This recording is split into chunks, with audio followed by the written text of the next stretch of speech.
Alright everybody, let's take a look at layer masking basics. Really just the basics of what a layer mask is, and this will be kind of a two-parter because I'll go into it a little bit more in another video of some of the other things that you can do with a layer mask. But for now, just kind of the bare bones basics. And I want to use a real world example here, something that a lot of you have either done or at least you paid somebody else to do, but you should still be able to kind of recognize what I'm doing here, and that is painting a room. Okay, I want to paint this wall. So in the real world, what would I do? If I wanted to paint the wall, I would probably grab some masking tape, right? And I'd come down to this baseboard and I'd put some masking tape over it so I didn't get any paint on it. I didn't splatter any paint on the white area of the baseboard, right? Okay, so I put some masking tape there. So I'm masking it. I'm protecting it from being changed or edited or painted, all right? Now, let's say I was going to spray the room. Well, if I wasn't using a brush and I was using a sprayer, I'd probably mask off down here and I'd probably do the whole thing, or at least put some plastic down. But for sake of example, because we don't have the plastic, we have a plastic wrap filter in Photoshop, but we don't have a plastic, we have a layer mask, okay? We don't have a plastic mask. So just for sake of argument, I would mask off this whole area here. In the real world, maybe you'd put some plastic down as well, but mostly masking tape, okay? And I'd mask off this bottom area, and that would protect it from being painted, or protect it in Photoshop terms, protect it from being edited. All right, so in the whole Photoshop world, what I could do is create a new layer, okay? And that's being flexible because I'm going to put my paint on a new layer here, pick a color, all right? And I'm being flexible, and I'm going to create a new layer, grab my paint bucket, and just fill that layer. And I've painted the room, but I painted the entire room. I've painted everything with red. But the cool thing with the layer is that I could always grab my eraser tool and I could start erasing it away. Okay, and that looks good. And I could try to erase more of it away. But then if I mess up and I go too far, well, I have to undo and I have to keep trying to get it right. And that's not really an efficient way to work. Okay, it's a lot harder of a way to work. So here's what we can do. I'm going to delete that layer. We'll create a brand new layer here. And what I would do is in Photoshop, you make selections over areas that you want to change or that you want to modify or paint. Okay, and what that selection does is that tells Photoshop, this is where I want to work. This is where I want my changes to be applied to. Everything else, protect it, hide it, don't apply my changes to any of the other areas.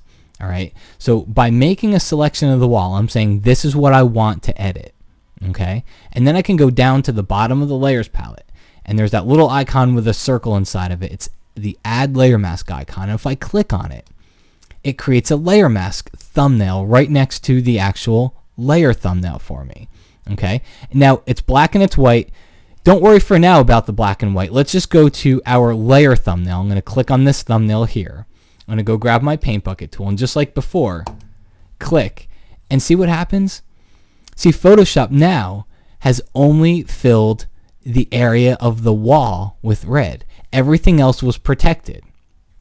Now let's compare this to the layer mask. See what's really going on here, because if you look at this layer thumbnail, the whole thumbnail is filled with red. So so technically I should see red over the whole entire layer just like before, but I don't.